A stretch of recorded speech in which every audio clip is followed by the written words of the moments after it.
Welcome to Centum in Accounts and Commerce channel.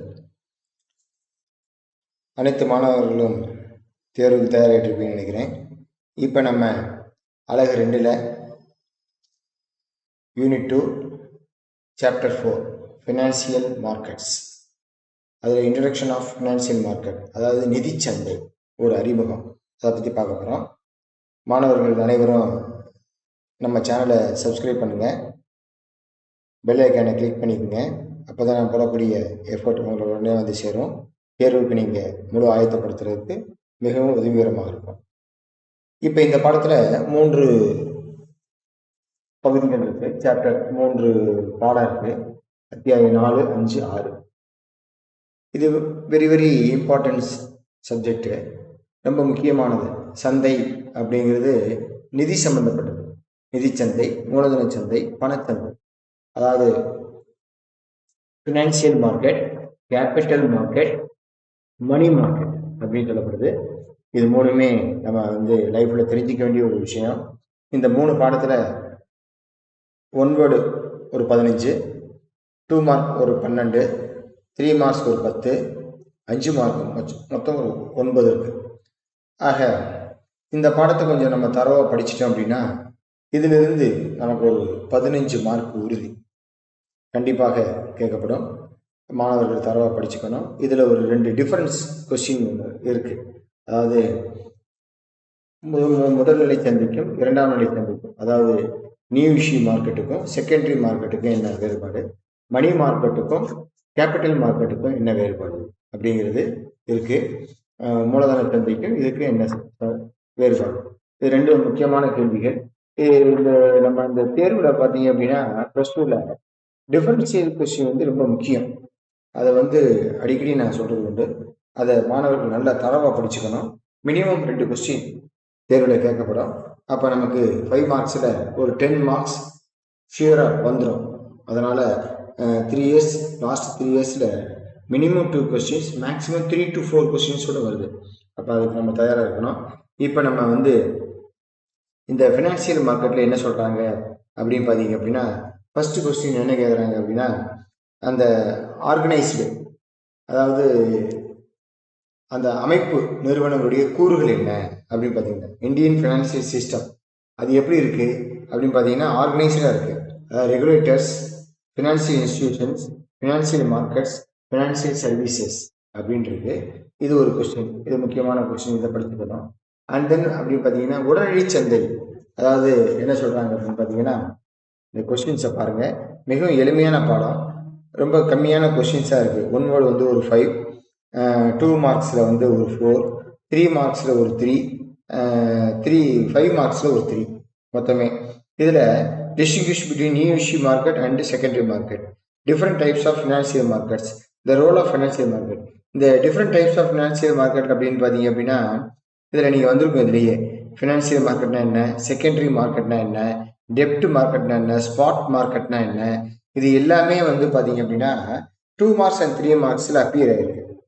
அப்போ நம்ம அந்த கேள்வியை படித்தாலே 2 மதிப்பெண், அந்த 2 மார்க் 3 மார்க் கொஸ்டின் படித்தாலே இந்த 5 மார்க் கொஸ்டின்ஸுக்கு 2வது உள்ள கொஸ்டின்ஸுக்கு 5 ஆன்சர் நமக்கு ரெடி ஆயிடும். அதனால் மாணவர்கள், இங்கிலீஷ்லேயும் சொல்கிறேன், தமிழ்லேயும் சொல்கிறேன், 2 பேருக்கும் உபயோகப்படக்கூடிய வகையில் தான் நம்ம சேனல் எப்போவுமே இருக்கும். அதனால எல்லா மாணவர்களும் பயனடையணும். தமிழ்ல மட்டும் சொன்னா இங்கிலீஷ்ல இருக்கிறது புரியாது, இங்கிலீஷ்ல இருக்கிறத சொன்னோம்னா 2 பேருக்குமே புரியும். அது மிகவும் உபயோகரமா இருக்கும். இப்ப நமக்கு இப்ப பாத்தீங்க அப்படின்னா 2வது கொஸ்டின் என்ன சொல்றாங்கன்னா, வாட் இஸ் ஸ்பாட் மார்க்கெட், அதாவது உடனடி சந்தைனா என்ன. அது பாத்தீங்க அப்படின்னா இந்த பினான்சியல் மார்க்கெட்ல டைப்ஸ்ல வரும். இந்த இருக்கு பாருங்க, அந்த financial market, types of financial market, அதுல இதா இருக்கு கேஷ் ஆர் ஸ்பாட் மார்க்கெட் அப்படின்றது. அது உங்களுக்கு நான் இது பண்ணி காமிக்கிறேன், இந்த காமிச்சிருக்கேன். அது என்ன அப்படின்னு பார்த்தீங்க அப்படின்னா, அதாவது ஆவணங்கள் வழங்குதல், அதாவது என்ன சொல்றாங்க அப்படின்னு பார்த்தீங்கன்னா, the market where the delivery of financial instrument, அதாவது ஆவணங்களை வழங்குதல், and payment of cash occurs immediately, அதாவது ரொக்கம் பெறுதலும் ஆவணங்களை வழங்குதலும் உடனடியாக நடைபெறும் சந்தை, அதுக்கு பேர் தான் உடனடி சந்தை.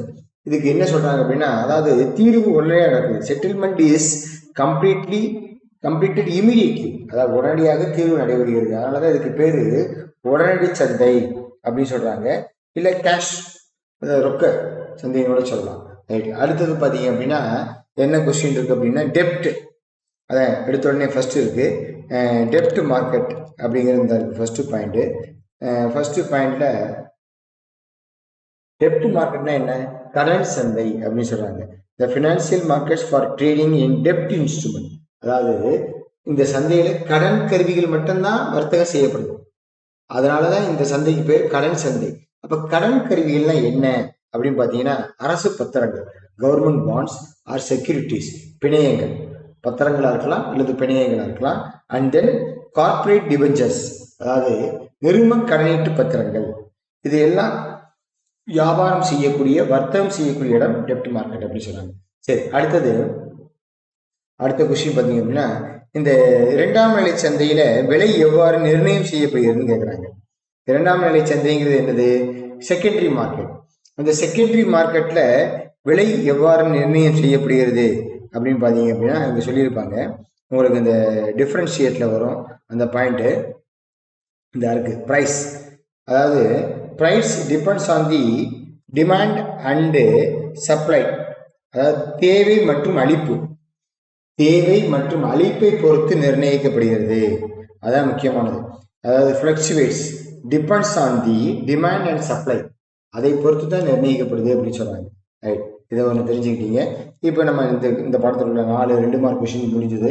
அடுத்தது நிதிச்சந்தையுடைய பொருள் என்ன அப்படின்னு பார்த்தீங்கன்னா நிதிச்சந்தை அப்படிங்கிறது அங்கே பாடத்தில் எடுத்தோடனே வரும்.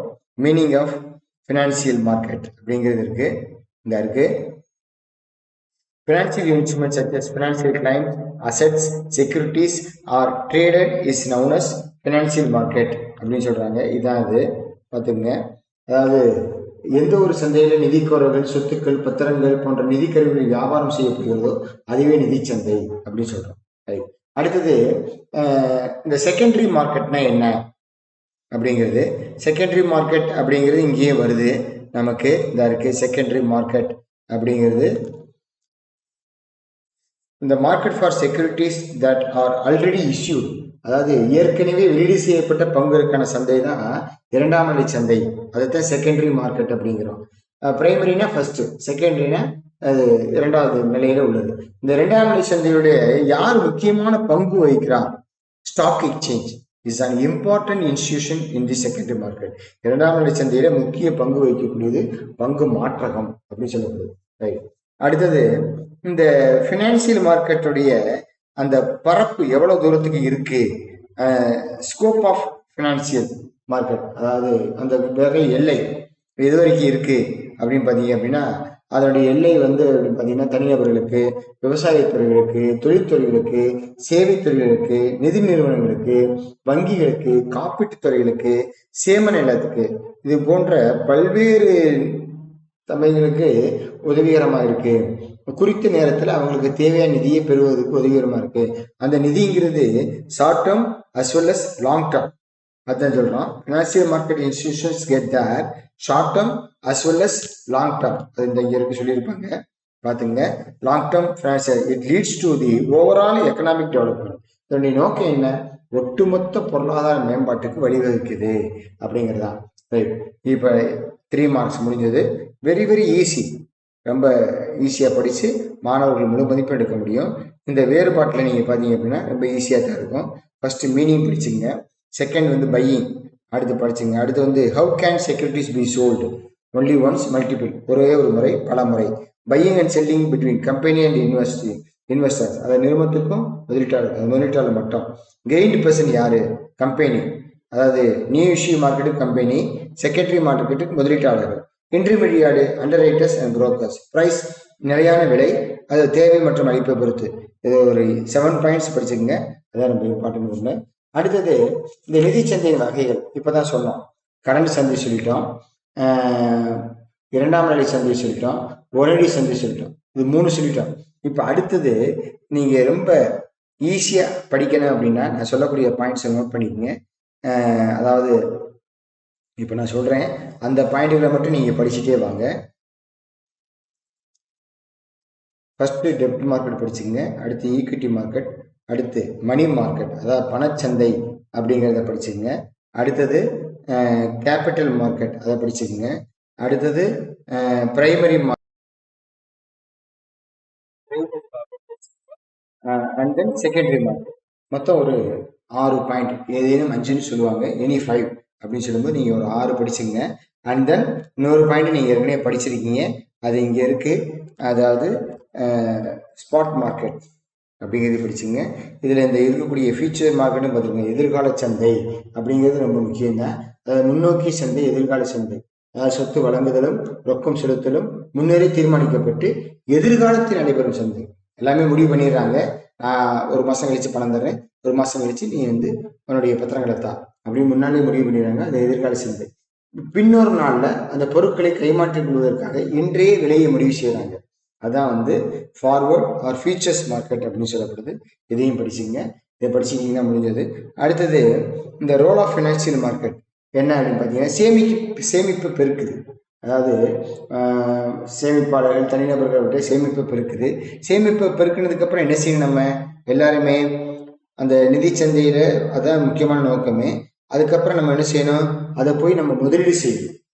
ஏன்னா நிதி சந்தை முக்கிய அந்த நிதி முதலீடு செய்வதற்கு முக்கிய பங்கு வைக்குதுன்னு சொல்றாங்க. அதனால முதலீடு செய்யறதுனால என்ன ஏற்படுது, தேசிய வளர்ச்சி ஏற்படுது அப்படின்னு சொல்லப்படுது. அதாவது நேஷனல் growth ஏற்படுது அப்படின்னு சொல்லப்படுது. அதாவது நம்ம பங்கு வந்து ஆக்கப்பூர்வமான நோக்கில் பயன்படுத்த முடியும்னா ஒட்டுமொத்த பொருளாதார வளர்ச்சிக்கு உதவி செய்யுது அப்படின்னு சொல்றாங்க. இதுதான் வந்து நிதி சந்தையுடைய முக்கியமானது. அடுத்தது அந்த தேசிய வளர்ச்சி அடைஞ்ச யார் தொழில் செய்யறா வர்றாங்களோ அவங்க தான் ஆண்டர்பிரனர். அந்த ஆண்டர்பிரனர்ஷிப் growth ஆகுறாங்க. நிதி வளங்கள் கிடைக்கிறதுனால அந்த நிதியின் மூலமாக அந்த தொழில் மேம்பாடு அடையுது.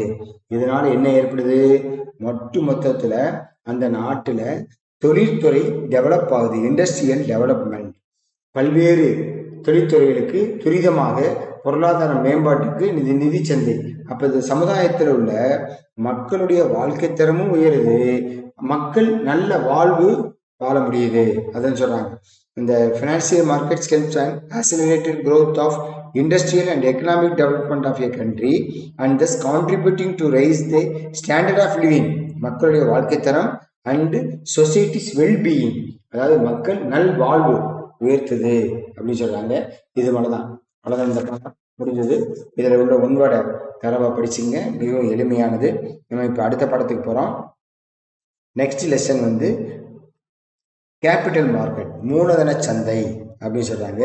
இது மூலதன சந்தை அப்படிங்கிறது இது வந்து லாங் டேர்ம், அதுதான் சொல்லப்படுது. முக்கியமாகவே இது வந்து நீண்ட கால நிதியை வழங்குவதுதான் மூலதன சந்தை அப்படின்னு சொல்றோம். அதாவது நீண்ட கால நிதி, ஒரு நிறுவனத்துக்கு தேவையான நீண்ட கால நிதியை தருவதுதான் மூலதன சந்தை. அதான் கேபிட்டல் மார்க்கெட் அப்படின்னு சொல்லப்படுது.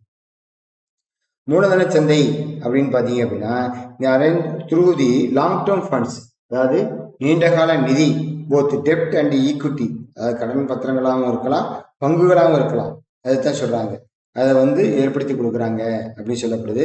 அதாவது capital markets is a market where buyers and sellers engage in trade of financial securities like bonds and stocks.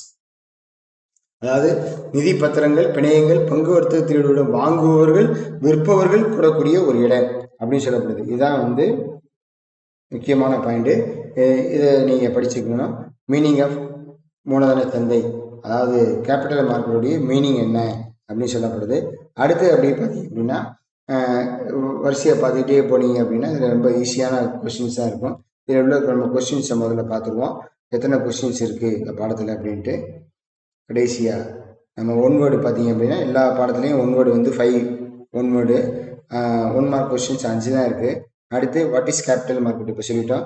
அடுத்து OTCA என்ன, over the counter exchange of India.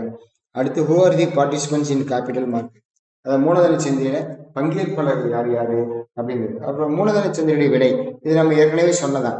Secondary மார்க்கெட்ல அந்த பத்திரங்களுடைய தேவை மற்றும் அளிப்பை பொறுத்து தான் நிர்ணயம் செய்யப்படுகிறது. அதுக்கடுத்து various kinds of capital market. What are the various kinds of capital மார்க்கெட்னா என்ன, மூலதன சந்தையின் பல்வேறு வகைகள். அது ஒண்ணுமே இல்லை, நம்ம ஏற்கனவே அங்கே பார்த்தோம். நிதி சந்தை வகைகள்ல பிரைமரி மார்க்கெட், செகண்டரி மார்க்கெட், முதலமை சந்தை, இரண்டாம் நிலை சந்தை அப்படின்னு சொல்லப்படுது. அடுத்த கொஸ்டின் என்ன, explain 2 functions of capital market. மூலதன சந்தையுடைய 2 பணிகள் என்ன, அதை நம்ம இப்போ சொன்னோம். சேமிப்பு உருவாக்கம், தொழில்துறை வளர்ச்சி, நிலையான மூலதனம் கிடைக்கும். அடுத்து factoring and venture capital institutions, அதாவது ஏற்றுக்கடன் மற்றும் திணிகர முதல். அது வந்து இப்போ இருக்கக்கூடிய நிதி சந்தையில் புதிய பரிமாணங்கள் அப்படின்னு சொல்லப்படுது. அடுத்தது கேரக்டரிஸ்டிக்ஸ் ஆஃப் கேபிட்டல் மார்க்கெட், மூலதன சந்தையுடைய சிறப்பு இயல்புகள் என்ன.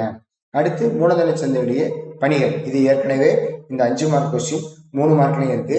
அங்கே இது ஒரு 3 பாயிண்ட் படிச்சிட்டோம் அப்படின்னா மிச்சம் இருக்க 2 பாயிண்ட் படித்தோம்னா இந்த கொஸ்டின் ரொம்ப ஈஸியாக எழுதலாம். அதே மாதிரி இந்த explain the various types of new financial institutions, இதில் 5 இருக்கு. அதில் இந்த 3 மார்க் கொஸ்டின்ல ஏற்கனவே about factoring and venture capital, ஏற்றுக்கடன் முகமை, துணிகர நிதி நிறுவனம் அப்படிங்கிறது 2 வந்துருச்சு. அதுக்கப்புறம் நமக்கு வந்து இந்த மியூச்சுவல் ஃபண்ட், பரஸ்பர நிதி என இந்த மாதிரி NSDL, தேசிய பங்கு மாற்ற நிலையம், தேசிய பத்திரங்கள் களஞ்சியம் மற்றும் இந்திய பங்கு வைப்பு கழகம். இதை படிச்சுட்டோம்னா 7 பாயிண்ட் இருக்கு. அது ஒரு 5 பாயிண்ட் படிச்சுட்டோம்னா ஈஸியாக போயிடும். இந்த பாடத்தில் உள்ள கேள்விகளையும் நீங்கள் தெளிவாக படிச்சுங்க. இதில் ரொம்ப இம்பார்ட்டன்ட் கொஸ்டின்ஸ் அப்படின்னு கேட்டிங்கன்னா இந்த மூலதன சந்தையுடைய சிறப்பு இயல்புகள், மூலதன பல்வேறு பணிகள், அந்த திணிகர நிதி நிறுவனம் அப்படிங்கிறதையும் பார்த்துங்க. அதே மாதிரி இதில் வந்து இந்த பண்டக சந்தை, இதெல்லாம் முக்கியமான கொஸ்டின்ஸ்லாம் இங்கே இருக்கும், பார்த்துங்க. இந்த இயற்கு அந்த பண்டக சந்தை அப்படிங்கிறது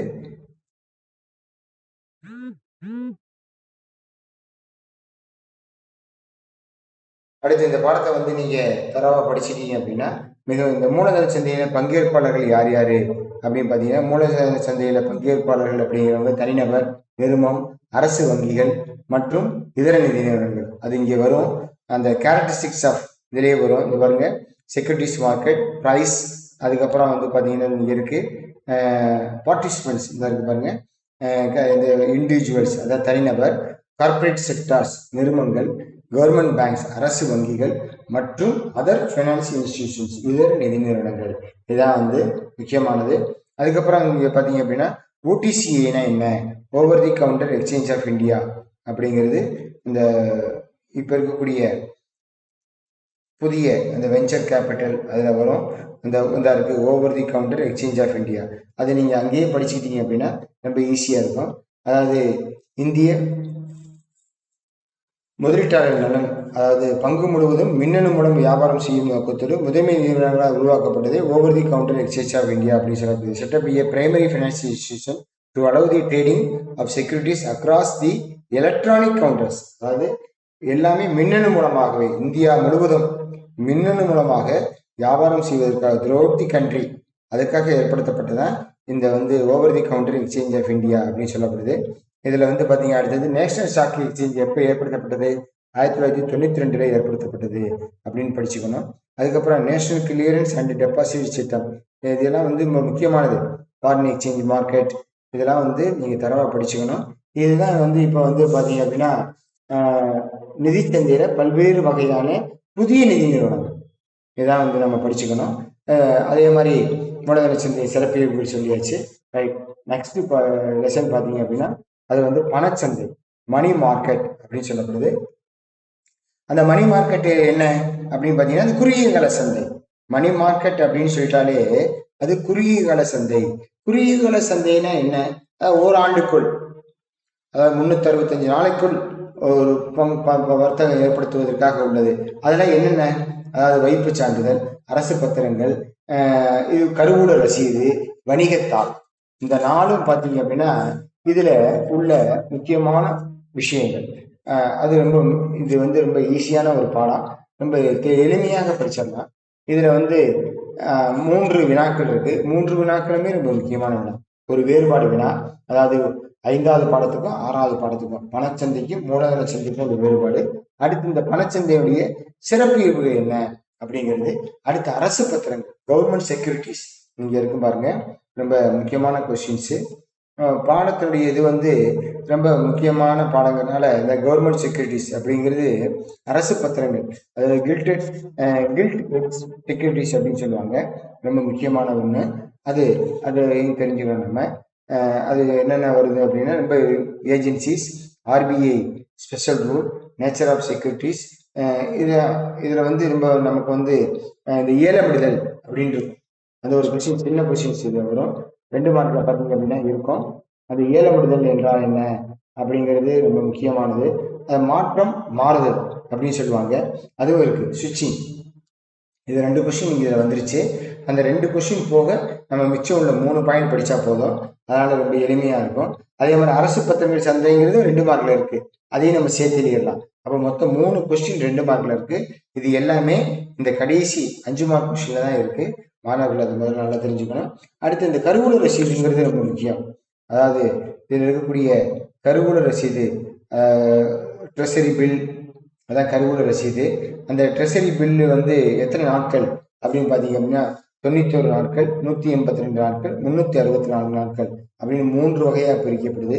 அந்த 91 நாட்கள் பில் வந்து 4%, 4% தள்ளுபடியில வெளியிடப்படுது. 182 நாட்கள் அப்படிங்கிறது 1 வாரம் வடிகட்டப்பட்ட நிலையில வெளியிடப்படுது. அடுத்த 364 நாட்கள் எந்த விதமான நிலையான விகிதமும் கொண்டதல்ல அப்படின்னு சொல்லப்படுது. இது தெரிஞ்சுக்கணும். இது ட்ரெஷரி பில். அதுக்கடுத்து பார்த்தீங்க அப்படின்னா வணிகத்தாள், வணிகத்தாள் அப்படிங்கிறது இந்த இங்கே இருக்கு. கமர்ஷியல் பில்ஸ், இது வந்து கமர்ஷியல் பில்ஸ் அப்படின்னு சொல்லப்படுது. அந்த கமர்ஷியல் பில்ஸ் அது என்ன அப்படின்னு பார்த்தீங்க அப்படின்னா, முதலாவதாக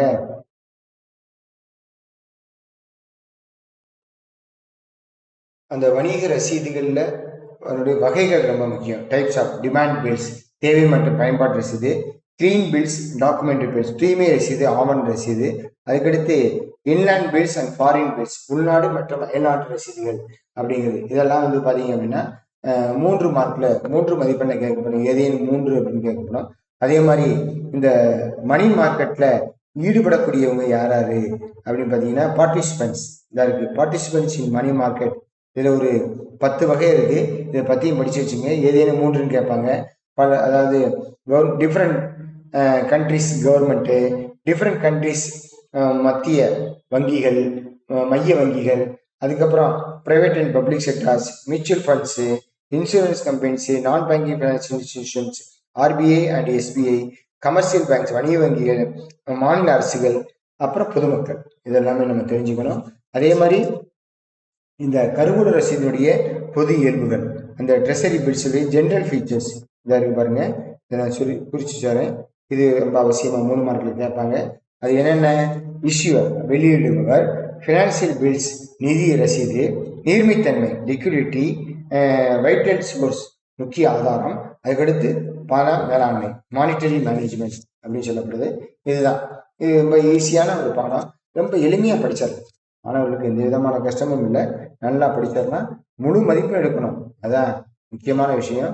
இதெல்லாம் நம்ம ஈஸியாக நம்ம ஒரு தடவைக்கு 2 தடவை வச்சு பார்த்தோம்னாலே நமக்கு புரிஞ்சிடும். அதுக்கப்புறம் இந்த கவர்மெண்ட் ஆர் கில்ட் ஏஜென்ட், அதாவது தங்க முனை பத்திரங்கள் அப்படின்னு சொல்லப்படுது. இதுக்கு பேர் அரசு அல்லது தங்கமுனை பத்திரம், அதனால கில்ட் ஏஜென்ட்னு சொல்லப்படுது. அதை வாங்கவும் விற்கக்கூடிய ஒரு சந்தைக்கு பேர் தான் அரசு பத்திரங்கள் சந்தை. அதான் government securities market, government securities market அப்படின்னு சொல்லப்படுது. இதே மாதிரி கமர்ஷியல் பில்ஸில் இருக்கக்கூடிய அந்த ஃபீச்சர்ஸ் என்ன அப்படின்னு பார்த்தீங்கன்னா அதையும் பார்த்துங்க. ட்ராயர், அக்செப்டர், பேயி, அதுக்கப்புறம் டிஸ்கவுண்டர். இது ரொம்ப முக்கியமானது. இதெல்லாம் வந்து கேட்பாங்க, சில சமயம் டக்குன்னு கேட்டுருவாங்க. உள்ளிருந்து புக்கிலிருந்து கேட்கும்போது கேட்டுருவாங்க. வரைவாளர், ஏற்றுக்கொள்பவர், செலுத்த பெறுநர், வட்டம் செய்பவர், மேலெழுதுபவர், மதிப்பீடு, முதிர்வு, கடன் தர மதிப்பீடு. Drawer, acceptor, payee, discounter, endorser, assessment, maturity, credit rating ரொம்ப முக்கியமானது. இதையும் படிச்சிருங்க. இந்த 3 பாடத்தையும் நீங்கள் தர பண்ணிட்டீங்க அப்படின்னா இப்போ யூனிட் 2 இதுக்கு முன்னால் போட்ட வீடியோக்கெல்லாம் மாணவர்கள் பார்த்து தெரிஞ்சுங்க. நிறைய வீடியோஸ் போட்டுக்கிட்டே இருக்கேன். இப்போ தேர்வை முன்னிட்டு இது ஈஸியாக எளிமையாக படிப்பதற்கு சொல்லப்பட்டிருக்கு. அனைத்து மாணவர்களும் மீண்டும் ஒரு முறை ஞாபகப்படுத்துகிறேன். 1 முதல் 28 பாடத்தில் உள்ள மொத்தம் 140 உன்னுடைய தர பண்ணிடுங்க. அதில் 17 மார்க் டெஃபினெட்லி கொஸ்டினில் வந்துடும். 3 மார்க் உள்ளேருந்து கேட்பாங்க. சம்டைம்ஸ் அதுவும் இங்கேருந்தே வந்துடும். இப்போ 20க்கு 20 எடுத்தோம்னா ஃபர்ஸ்ட் யூனிட் தர பண்ணிட்டீங்கன்னா அது ஒரு 15, இந்த யூனிட் தர பண்ணிட்டீங்கன்னா ஒரு 15. மொத்தம் இந்த 2 யூனிட் தர பண்ணிட்டீங்கன்னா மினிமம் 45 மார்க் கேரண்டி. 45 மார்க் கேரண்டியாக எடுத்துடலாம். எல்லா மாணவர்களும் நம்ம சேனலை சப்ஸ்கிரைப் பண்ணுங்கள். பெல் ஐக்கானை கிளிக் பண்ணுங்கள். உங்களுக்கு தெரிஞ்ச ஃப்ரெண்ட்ஸுக்கு சொல்லுங்கள். தேர்வுக்கு இன்னும் ஒரு வாரமே இருக்குது. அனைத்து மாணவர்களும் நன்றாக படித்து முழு மதிப்பெண் எடுக்கணும். நன்றி, வணக்கம்.